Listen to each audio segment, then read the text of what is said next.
Hello and welcome to a latest episode of Weekend Winners in association with Bet Victor and our first show of 2025. So great to be back for more. And this week we're going to be looking ahead to the best of the action from Sandown, weather permitting. Hopefully it plays ball, as well as the Grade 1 Lawlers of Naas. Of course, at Naas on Sunday, as you can see, returning for another year, Declan Ricks and Sam Boswell. Sam, how was your Christmas? Lovely. Thank you, Kate. And we signed off with a few winners, which is always a really nice way to end the year. For yourself. Well, Crambo Deck, I tried to make the case for him. I forgave him at Christmas and thank goodness he came good and a few others. But yeah, really good Christmas. The action for the racing, we could spend hours talking about it, couldn't we? Amazing to see Constitution Hill back and Galloping de Champs. Great to see. I tip in the last couple of weeks was so bad before we finished the year. I thought I was going to have to get a pardon off Joe Biden. But it was, so at least one man was saving the show. That was all right.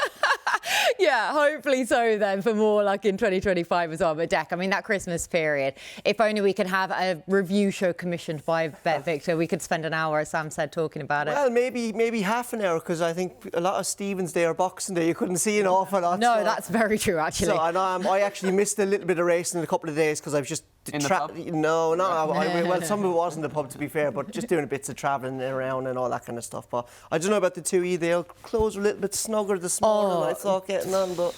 Cheers, there we go.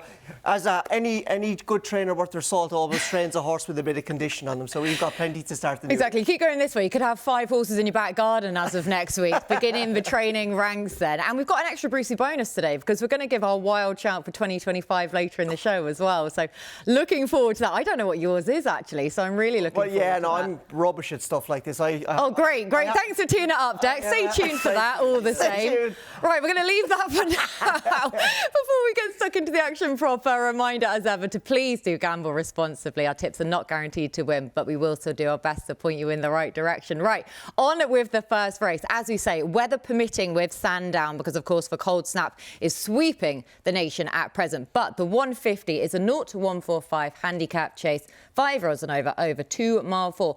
8 runners declared. Rockavango shading favouritism, Deck. Yeah, and we're going to start the year as we mean to go on with an absolute headbanger with Jupiter de Gite. I think it's fair to say he's not the most straightforward of characters. He's got an awful head carriage. Even with the sheepskin noseband on him, he just looks a really tough ride. Yeah. But I will give him credit. One thing he does well is he does jump well, and he does have form around Sandown. And I think, Sandown, I think they had 14 mils of rain there Wednesday night. That will definitely suit him. I think the softer the ground, the better his chance. And with this kind of cold snap coming in here, if we do survive, I hope it'll ride that kind of sticky, dead ground. I think that will suit him. And look, bit of a headbanger. He actually looks quite straightforward here. I do apologise to Edward de Gite. I've maybe done him a little bit of a disservice. But last time out in his last run at Sandown, where he looked in great order, he looked an awful lot worse than this. But I thought he ran a cracker that day in a race that produced a good time. He just kind of changed his legs, I think, going after 2 out, and it looked like he didn't get home. I think the drop-in trip will suit him. And if Freddie Mitchell is claiming 5 off him, I think in terms of handicapping, he is definitely go close to win. So the softer the ground for the old headbanger friend, Jupiter de Gite. Positively straightforte he looked there, didn't he? Yes. He's absolutely stitched you up with that Fomwell replay, wasn't it? 6-1 shot all the same for Jupiter de Gite for Deck, Sam. Yeah, made my shortlist, Deck, so we were obviously on similar lines for race 1 of 2025, but I actually wanted to chance Etalon, who is a really curious runner here. Yeah, that's the sort of noise you make when you're trying to assess this horse, who this season's had 3 fairly moderate runs, it's fair to say. But as a result of that, the mark is starting to fall. And I do think it's curious they go back up in trip. I think he's a slightly easier ride than he perhaps was in his younger days. Last time I think he ran over this sort of trip was over hurdles in the EBF final. He was 4th, and that was a strong renewal, as it always is. I just wonder, is it going to be a case of he'll drift and I'll know my fate early and that I'll need to wait till the spring to back in potentially, as some of the yards horses do always seem to perform that bit better that time of year. But I wanted to chance him. I thought maybe if he could go from the front, lead-wise, I think he'd probably be better if he could get it uncontested. But he might not get the luxury of that. 4-1's kind of a price I'm willing to take a chance. I'm not playing if he goes any bigger or any shorter. Interesting you say about the front here. I think there's quite a little bit of pace on here, isn't there? Edward de Giet will go forward. He could go forward. Hunter Legend won't be too far away. Even Triple Trade has raced prominently before and as a unexpected party. So it's going to be all fun and games going to the first of the railway ditches with this race. So I think the tone will be set over the first three fences. Harry Skelton, please. Yeah. Yeah, exactly that. And interesting that Harry Skelton has chosen to ride Etalon as well. But he is just a horse that's going to divide opinion, which probably makes 4-1 a price worth chancing him there for, I guess. Like you say, any shorter, perhaps not, because you just don't know where you are with Etalon fully. You are putting your faith into connections there that he's going to have this as a main target. But I just thought this race was so tricky to weigh up. Great start to 2025 because, as I say, a fair few horses in here. I just wonder if their main targets for the season are later down the way, rather than Rockavango at the head of the market at 11-4. We know that this is, well, going to be just another target for him because he's been in such cracking form this season. Now, we're going to look at him last time out when he won at Uttoxeter at the back end of November. Now, he is a horse who he jumps to his right, which is why he's going around a left-handed track here. But I think that going to Sandown will really suit him because he won here in spite of jumping to his right as well. And he's a winner of 4 of his last 5 races, including this contest. This was a novices limited handicap chase. His first go at 3 miles as well, which he probably actually improved for. And yes, he may well have won this race as a result of having a run under his belt. I know, goodness me, it was all chaos towards the end. Rather than the runner-up here, who is Toss of a Coin, who was on his seasonal and chase debut, rather than it was a third chase start for Rockavango. However, it was still another cracking effort, evidently. Now he's back against Open Company for the first time since his chase debut, which he won, and is always something I mark up. If you get a chasing debutant that doesn't just take on novices, as they're able to do so in the last few seasons now, mark that up. So I don't think Rockavango will have any issue going here, and right-handed, all the better. So 3 different selections in our opening contest. Tentative from mine, at least. Oh, yeah, it is that race, though, isn't it? Yeah, I've been served up a treat in many I really like respects. mine in terms of weights and measures, but I think it's the mentality of Edward de Giet that could be the negative. A bit like myself, I suppose. Oh, well, I was going to say spirit animals and all of that at the end of the day, isn't it? Do let us know who you fancy or who your spirit animal is in the comments section below. Right, we're going to move on to the 3 o'clock at Sandown, the Veterans Handicap Chase, one of my favourite races of the entire year. Series final, 10-year-olds and over 3 miles. So the feature race at Sandown on Saturday. Joe Tizard evidently holds a strong hand in here, Deck. Yeah, he really does, and it's a good weekend for the veterans because I think there's another nice race at Wincanton as well, isn't there? So all power to the old boys who it's I think we'll all agree it's nice to see them still have days in the sun, isn't it, as they get a little bit older. But I'm going to keep this race relatively simple here. I'm just going to go with Copperhead for the Tizard teams. He has been in such great order this year. He won at Chepstow, then he bolted up at Aintree. He was second then at Sandown over this course and distance, and he was second again last time out at Cheltenham over 2.5 miles, which I thought pre-race definitely wouldn't have suited him. But you can see there, he's a horse as well, like the Rockavango you said in the last race, can go a little bit right, so Sandown should be no problem to him. But he's a horse there, you can see there, he's got the pieces on. He can race a little bit lazy, but this year he just looks a little bit sweeter. He's just really come back and being in great order. He jumps well, he does an awful lot right. And now that he's not kind of racing behind the bridle and kind of being under pressure in his races early, I think he's finishing them out. Now, look, he has been busy. I think this is going to be his 5th run of the season, but Freddie Gingell is claiming 3 off him. That's probably going to help, or it's going to be needed, I'd say, because he's gone up a stone in the weights. But yeah, he will do for me. I just hope the times and the ground aren't suggesting that it's really bad ground on the chase course at Ascot. That usually rides better than the hurdle course, to be fair. But Copperhead just looks, he's done a lot of his kind of good running this year on kind of that goodish ground. So we'll see how he goes. He's had a full role reversal, hasn't he, this season, where he was so promising in his novice point of his career. And then he just continued to let people down, basically, putting it nicely. Just looked like he was gone at the game. Yeah, he's completely back. Absolutely, yeah, it's great to see. Just sometimes you never know with these horses, they have little issues and little niggles, you know, like any athlete in any sport. And so, sometimes it just all clicks in together, their wind, how they're moving, everything. And that just looks like the case with him this year. Yeah, it does, Sam, doesn't it? Yeah, definitely. And Dex made a really coherent case for Copperhead, and that's why I'm also sharing that view that he's the one I want to be with here. It's interesting, I went back through the comments. Joe Tizard mentioned after the Chepstow run at the start of the season that they were kind of working back from this Veterans Series final. It shows how successful it is, because the fact that, you know, that was October and obviously we're planning our way through. But since then, Raw really, you know, just been absolutely ticking off nicely. I agree with Deck. Obviously, having Freddie back on will take the 3 off, which is really helpful. I do think the stablemate could have potentially been a bit of a danger, but he's been nudged up, hasn't he, as well? And there's not as much between them as there was elsewhere. The 3's negated by Freddie going back on. I kind of went through the race to look for alternatives, just given that he was a little bit short, wasn't he? But I like the consistency of him. Sam Brown, obviously an absolute fantastic servant to connections, but that win came at Warwick in the race 12 months ago. Does have the services of a decent rider to take a few pounds off.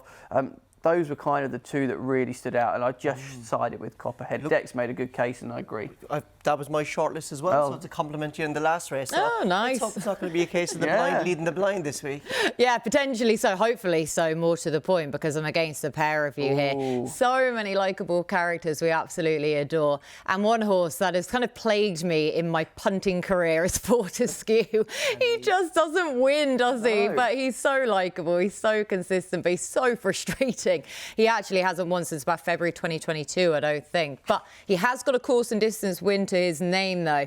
But that was, as I say, all the way back along, though. So it's been a long time since he has got his head in front, but still, though, likeable horse. And he is, of course, one of the youngest horses in the race. The youngest you have to be now for this is clearly an 11-year-old, because they would have qualified for this race as a 10-year-old. And, of course, all turn a year older on the 1st of January. So if you like the trend of the youngest horse in a veterans race, which are usually 10-year-olds, of course, this is the only race where we have that just for the 10-year-olds, because it is this series final. So Fortescue, great horse, frustrating, as I say, hasn't won for a long time, ever so consistent, likely to run his race. And I just feel that he should have that bit extra in this division, because he's had the 3 races so far in veterans contests, and he's finished second, typically, on all 3 of those as well. So at least he's shown that he's able to show his best form. And I just thought that 10-1 about him, probably to finish second, not going to lie. I think that's the same form line as Sam and I, isn't it? Yeah. Didn't they clash it at Aintree? Yes, yeah, they did as well, exactly. So we're going to have that butting heads again there. But yeah, Fortescue will probably finish second again, but 10-1. He's kind of the only one I would chance each way in this, because the rest of them kind of win or bust. Yeah. I actually did back him at Ascot in that new marathon race last time out, but he was really disappointing, because I thought he made a great seasonal debut at Aintree behind Copperhead. So I'm going to be spitting feathers if he wins, especially if he chins Copperhead. Yeah, and back in veterans company as well then for Fortescue. But I'll leave you two with Copperhead in the veterans final. Again, do let us know which of the old boys you fancy in the comments section below. Now we're going to move on to the next race at Sandown, the 3:35. This is a 0 to 140 handicap hurdle, a qualifier, 4-year-olds and over 2 miles. Tricky betting heat in here. Now I'm going to kick us off, because I really like the horse that's 3rd down the list there at 4 to 1. That's Navajo Indy. And as I say, any one of these could win this. It's super competitive. But Navajo Indy, he's in a pursuit of a 4-timer, signing off last season with the first of those wins, and then back-to-back successes in his 2 starts so far this season, including the Jerry Fielden last time out, where he was ridden with more restraint than usual. But I kind of hope he reverts to more prominent tactics than this, because this race does tend to go to horses who are ridden prominently, but at the same time, there is plenty of pace on paper in the contest. So at least he's shown that he can adapt and be ridden differently if needed. And he proved himself on soft ground on this occasion as well. So he's shown further versatility. This was also his handicap debut, making light work of a mark of 120, up £3 from his initial mark. So he's up £8 for this, which isn't going to be an easy task. So going to be another question for him to have to answer and require a career best. But he's game, versatile, likeable. Still think there's more to come from Navajo Indy. So hopefully one of you are in agreement. Sam, potentially? Kate, I definitely am. Good case made there. That race we've just watched, just to pick out, up £8 you could question, ooh, you know, that's a big ask, isn't it? But the 11th has won, the 9th has won, the 7th has won. Salva, who finished 4th that day, I thought was running a massive race at Cheltenham on New Year's Day before coming down the last. So for me, I think when horses that far behind in the race are stacking up and the form looks like it's there, I think that rise is definitely okay. Interestingly, Kate, you mentioned the price. We're quite skinny at 4-1, but he was initially, I think, about 6-7-1 with us, and we saw some early moves for it, which you don't see too often. And I did think people just thought we were the wrong price. Look who's riding. I know Gavin Sheen rode in this race. Well done, That perfect slow motion sponsor on his thigh as well. Fiver to the producer for a great shot there. Others in the race, I just felt Honky Tonk Highway was just a little bit too skinny for me. Hardy de Soy I'd have been keen on if the ground had been even softer. I think he wants it absolutely bottomless. Might end up going to Kempton if we get a load of rain and snow over the next couple of weeks for their race day they have, I think, towards the end of January for a nice hurdle there. But yeah, a competitive enough race, but Navajo Indy for me was the one that I really liked, Kate, as well. So let's hope we're correct. Hopefully so. We won't have. Let's not hope you're correct. Let's hope we are. For all that we don't have Bet Victor ambassador Gavin Sheehan on him this time round. Caelan Quinn rides them, doesn't he, for this one as well? So, yeah, unfortunately we don't get that. Still got a slow motion replay. So, Dec, you're not going to join the party? I'm not going to join the party, no. I'm with My Johnny, and I'm really keen on him. I think 116 is very, very workable for the Johnson White and Philip Hobbs team. Indeed, when he ran a banger, Rixie's ratings had him running to 120, and he had the race wrapped up going to the last, but he fell, and I thought it was a really unlucky fall. He jumped it well, and just the landing gear didn't come out. I know that he's kind of a lapse in concentration, but thankfully he doesn't come here on the back of a fall, which was always a bit of a negative. This is him winning at Uttoxeter on his last start, and he won really well. Jumping stat can still be a little bit fiddly, but what I really love about him is he finds plenty for pressure. So I think if Micheál Nolan can get him into a good jumping rhythm there, just get a little bit of luck, seeing hurdles, plenty of light and all that, he will go well.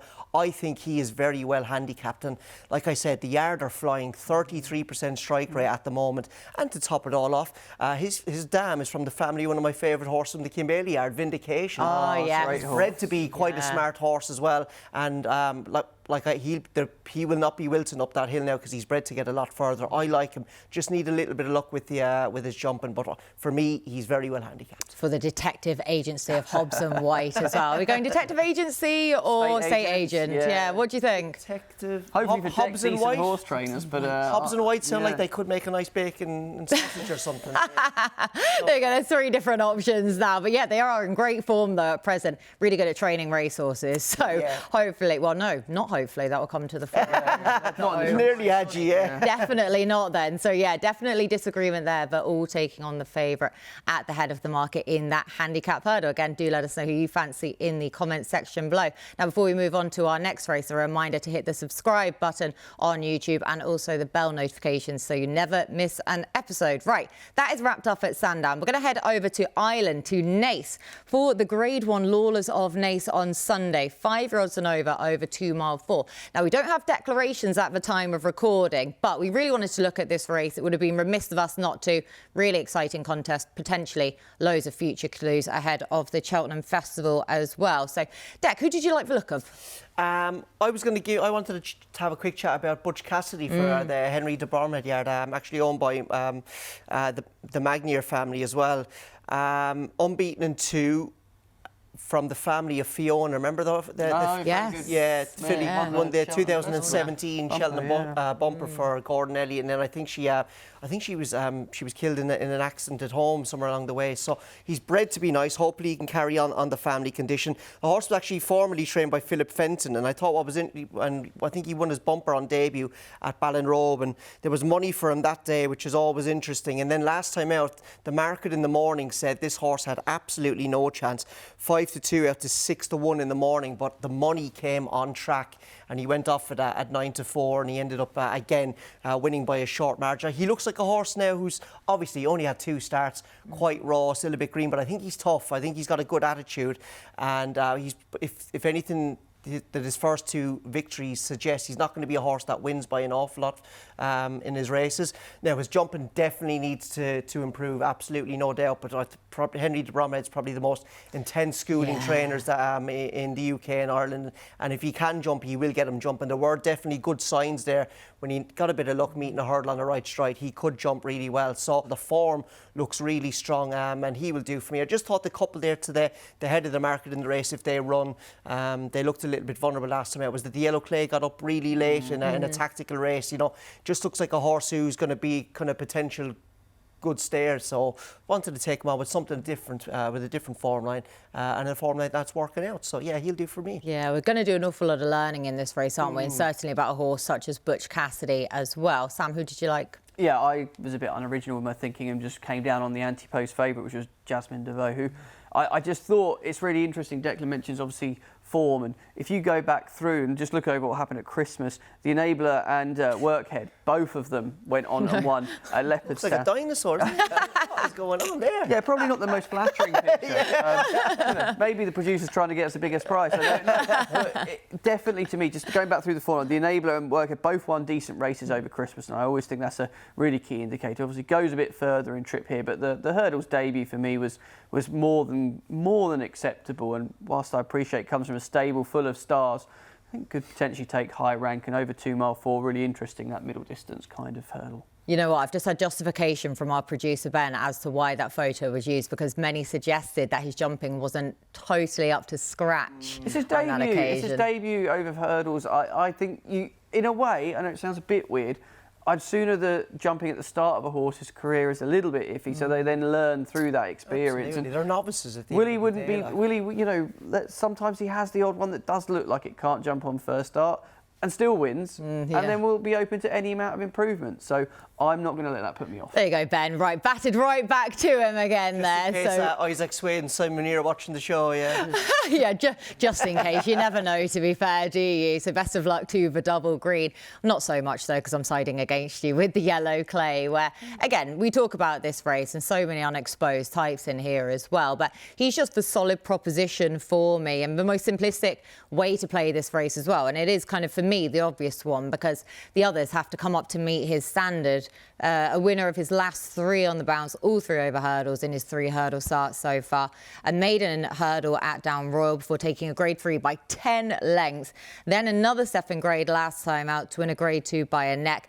As the 4-11 favourite, yes, and you did say, Deck, as well, about the fact it was only a narrow success considering the price that he was. But we actually got to see him battle for one thing. And the 14-1 second set the pace, was actually given a really canny ride as well. Cian Quirk on Fleur in the Park, because he led. He quickened between the last 2, caught the Yellow Clay a bit flat-footed, didn't jump the last all that well either, so I can't throw all that much shade on that basis. But he can be marked up for that effort. His stamina came to the fore. Over 2 mile 4. This trip may well be a minimum for him. I agree with you on that front. To be fair to you, I think that day they crawled around, they hacked around. Yeah, they really did.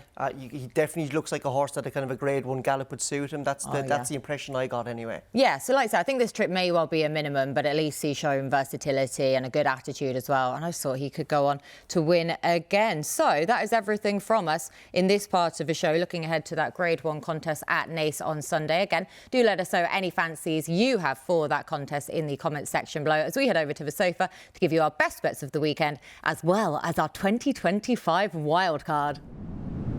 Now, before we get to our best bets, Bet Victor have got an offer for us, Sam, at the Cheltenham Festival and some of our novice hurdles. I can hear people already going, no, what have they done? Yeah, it's turn of the year now. 67 days to the Cheltenham Festival as we record this. And this is something we've done the last couple of years. Some firms like to go non-run and no bet far too early and ruin the prices for punters, in my opinion. We've tried to give something back. We're going to go 4 places on the Supreme, what is now the Turners, formerly known as the Gallaghers, the middle distance novice hurdle, and the Albert Bartlett as well. So 4 places on offer. So I did set you guys a little bit of a challenge, try and dig out a horse that you thought could be a bit of an each-way price with the additional prices on there. And after seeing some of the great action over Christmas, some of the ones I wanted to mention, I thought Carabunga was really interesting, second in the fog for Willie Mullins. That was a bit of a talking horse, 25-1 for the 2 mile 5 race in the novice hurdle division. Thought Wendigo ran a really good race for Bet Victor ambassador Jamie Snowden. Clang, there you go. He wasn't even looking, to be fair. He wasn't even looking. And he's nominated, potentially going for the 3 mile race, and he's, I think, a 33-1 shot with ourselves. So there are horses out there you can find a bit of potential value. Yeah, I think this is a really good offer. You know, if you can latch onto one here, finish in the first 4, the price, you're doing well. And you know, Sam probably won't thank me for saying this, but you know, you could be doing a little each way treble there and a couple of on some horses, and then see how you go. Especially the what's the Ballymore is now what the Turners.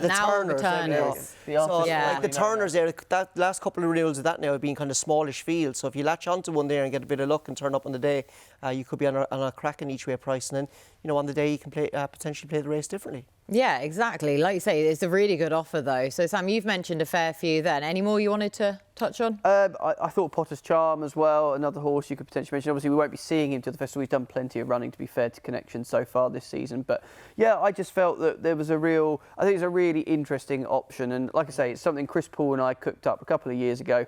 I'm very surprised they've let us do it again, because I swear we always seem to lose money on it. But there we go. Let's hopefully get involved people at home. And yeah, anything you guys want to pick up on, any horses? Go on then, Deck. Well, yeah, because the Turners has cut up quite badly in the last few years, I thought maybe that was a good race to target. Look, we're not too far away from Cheltenham. I was at 68 days or whatever you said, but you know it'll come quickly. But there's lots of good racing to be done. But I'm going to mention Butch Cassidy again, who I mentioned ahead of the Lawlers and Ace, because that's obviously, it's, you know, not that that's a trial for Cheltenham. It's a good race in its own right.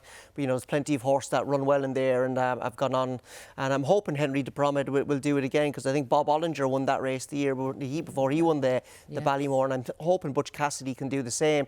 I think he's 20-1 there each way. You know, if it's a race, you know, if everything goes according to plan, and who knows what's going to happen, you could easily see him turning up on the day, maybe 13-2 each way, 4 places, and you're in a good position there. Just need everything to go right this weekend. First, we need him to be declared, and then we need him to run well. So it's going to be a second start over hurdles. It's going to be very, very tough. But I think the de Bromhead camp are pretty sweet. And man, like I said, as we were saying earlier, the Ted Walsh horse Shuffle the Deck has boosted the form. So at the moment, all lights are green. Yeah, currently, like you say, we'll see in a couple of days. But hopefully, though, if he does go and run well, gets declared, and then goes and runs well as you're expecting, then he is going to contract in price, isn't he, looking forward? So a chance to take advantage of that each way value there. But one for me was JetBlue and the Albert Bartlett, which the Albert Bartlett of all three of those just feels the race at this stage you should not be playing in whatsoever. But at least we know with him, he's going to go to the Albert Bartlett.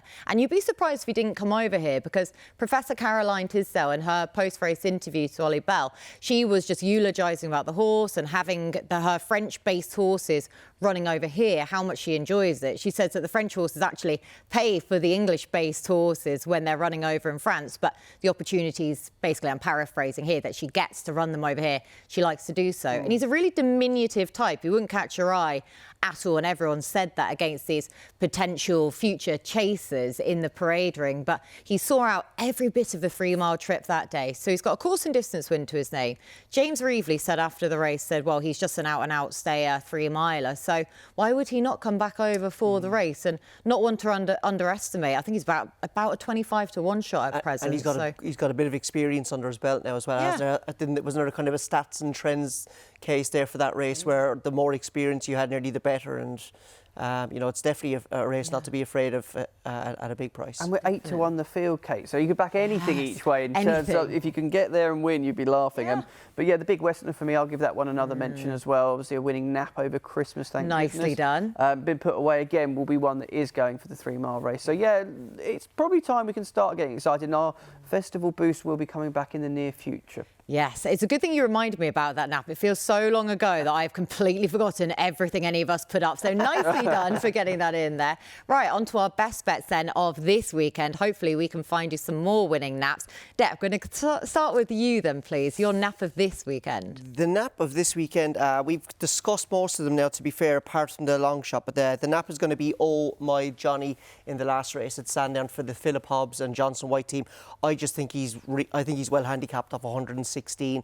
Jumping frailties, maybe have been a small bit of an issue. I think he fell in his point and he fell 2 starts back at Bangor. But look, he's a novice. He jumped around Utoxeter last time out. I think he's well handicapped, well bred, and he's a horse who finds for pressure for a stable who are going really well.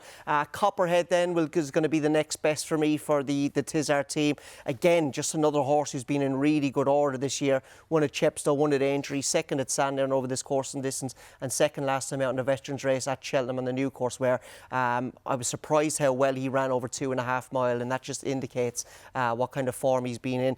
And then the long shot's also going to go in the Oh My Johnny race at Sandown. It's going to be Spirits Boy.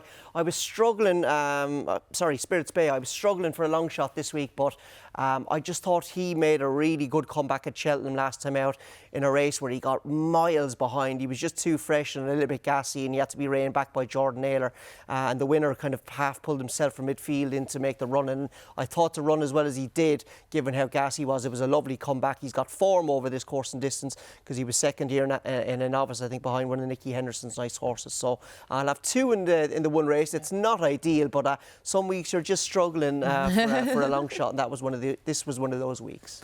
Yeah, it's a really tricky weekend to try and find that nap as such, or even the long shot then as well. Just a really tricky one for those best bets. But your nap is going to be boosted on the website though, or make sure to scan the QR code in Vision to take advantage of that. Right, Sam, your own best bets. Yeah, I'm going to nap Cop ahead. Deck's next bested him. We've both spoken in the show about how much we like this horse, and I hope his season of consistency, which I think is fair to say he's kind of managed to do, will continue. And I think I wanted to get a bit of a boost on that price, to be perfectly honest with you. So, yeah, he, for me, will be the nap.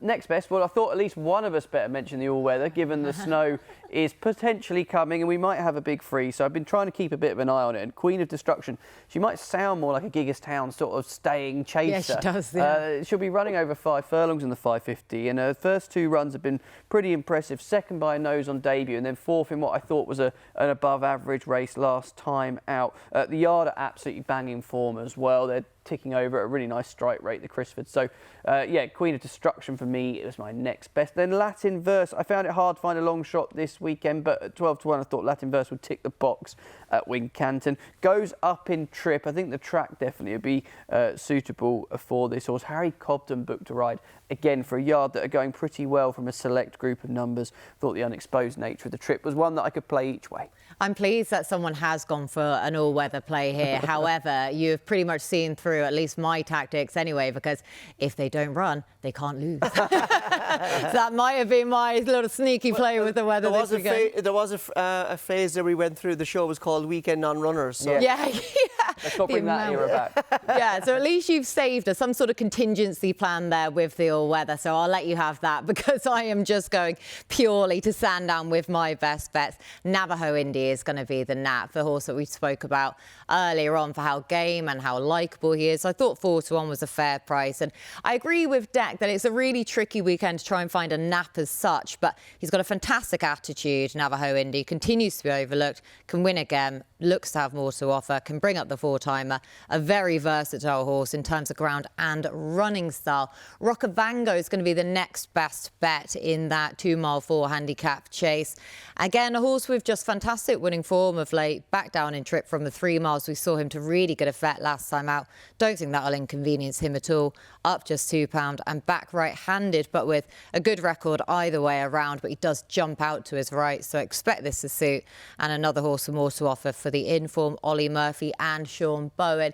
And then my long shot is going to be dear old Fortescue, probably to finish second at 10 to 1 in the Veterans final.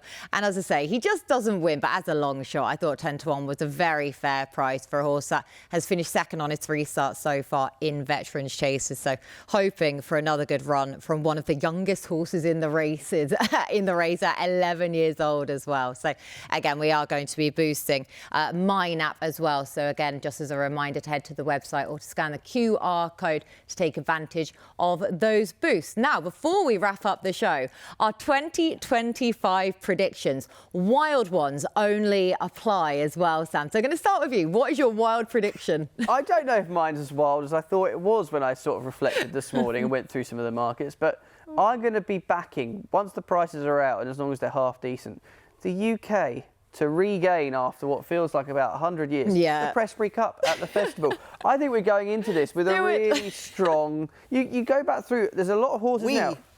We? Come on, Deck. Come on, Deck. Let's get... Where do you live? Huh? No, the horse could be from Mongolia, trained by Mongolia. If I back it, I'm happy. Yeah, that's very fair. But the bet, I should say, I really fancy that the UK will put it up this year to the Irish horses. I think it'd be really interesting to see. But you go through it, we saw some very big performances, didn't we? Obviously, Nicky Henderson coming to the fore at Christmas, and arguably putting Willie in his place a little bit at Kempton. We'll see. Obviously, it could all change come Cheltenham, but I just feel the UK racing maybe isn't in quite the spot it was a couple of years ago. A couple of poor runs from Willie horses over Christmas, and he's playing. Gone of a game. He's playing possum. He's luring him in for a false sense of security. But it's worked for me. And then he's going to nab him in at the Fez. Yeah, he's only won the Savills Chase. What else did he win? However many Grade 1s. Six-timer on New Year's Day. Yeah, six-timer on New Year's Day. Gone of a game. Gone. But it's coming home, says Sam. Right, Deck. You're not going to jump on that bandwagon. No, I'm not. Look, I struggle with this stuff. I struggle with a lot of things. But I really struggle with this. I like the Aidan O'Brien mantra of one day at a time. I'm just trying to get through today. Never mind making bold predictions for the rest of the year. But obviously you were making a prediction, but you want them to kind of come true as well, not just to be right. But I'd really love for this industry just to finally come together. The stakeholders, like the bookmakers, the race courses, everyone, and to sort out this fixture list, because it is an abomination. I went through a phase there. I was putting it out on social media. Oh, why is this here? I got sick of it. It's just people need to sit down and go through this properly. Like, we've got one of the greatest industries in the world, and we're punching here way too far below our belt. Julie Harrington is gone. Nevin Truesdale is gone. There's other people in key positions gone. Just please sort it out. Like, we've got a wonderful industry, and I just hope it gets sorted, especially stuff with all these affordability checks and stuff, because we need punting. There's nothing wrong with punting. It's a perfectly healthy pastime for our industry, and so let's hope that will happen. But that's more wishful thinking. Maybe I'm a little bit green, a little bit wet behind the ears, but we shall see. I didn't realise this section of a show was going to be providing you with a soapbox, but there we go. Yeah, I'm really going to. Any excuse, I know. To be fair, I was tempted to go down that route as well, with something I'd like to see change. And then I thought, maybe off times for the flat to actually, maybe racecourses should be fined if they go beyond 5 minutes off. That was one of mine. I thought, nah, I'm going to go for something a bit more fun than that. So my one was Paul Townend to ride the winner of the 4 championship races at the Cheltenham Festival. Started to go through the markets. I thought, well, the Gold Cup, Galopin de Champs, the Champion Chase, Energumene, if he comes back to his brilliant best. The Champion Hurdle, if Constitution Hill doesn't make it again this year, State Man, because I don't think last time out was his true running, as many people have said. Or Lossiemouth, exactly, or Lossiemouth then. Options. Yeah, definitely, got the options. And then I got to the Sayers Hurdle and I thought, there's the wild element, because I have zero idea what Willie Mullins... Get Ballyburn back over hurdles. Yeah, that's the wild element, is that Ballyburn, I can't imagine it not going to plan with him now going over further trips, novice chasing. Well, I'm on a 12 to the Brown, so I hope you're wrong. Yeah. But if it does go a little bit Pete Tong on his next chasing start, he could well revert to the Sayers Hurdle then. So if Paul Townend, considering he's, the first jockey to have ridden all 4 of the most prestigious races in Britain in a calendar year in 2024, what more is there for him to achieve apart from the 4 championship races at the Cheltenham Festival to ride in one season? Needs a bit of luck, doesn't he? Energumene, is Energumene going to be 11? He's old. Yeah. I don't know how old, but he is old now. That's going to be tough. And I do think with Energumene, I don't know about you guys, but I think he's always been very lucky with the weather following him at Cheltenham. Yes, he has. We've had some really wet Cheltenhams. He's a horse I could see potentially struggling on kind of proper spring ground, but sometimes it's better to be born exactly. Or the El Fab, he's had another 7, but you never know. As well. Again, you've got options there. Sort of a backup, sort of in some way. So there you go. Not as wild as I thought either. So that was a good way to sign off the show anyway, wasn't it? So lads, thank you so much for all of your efforts as per. Best of luck with your bets this weekend, and best of luck to you at home as well with your bets for this weekend. And we'll be back at the same time next Friday to preview the best of the weekend action.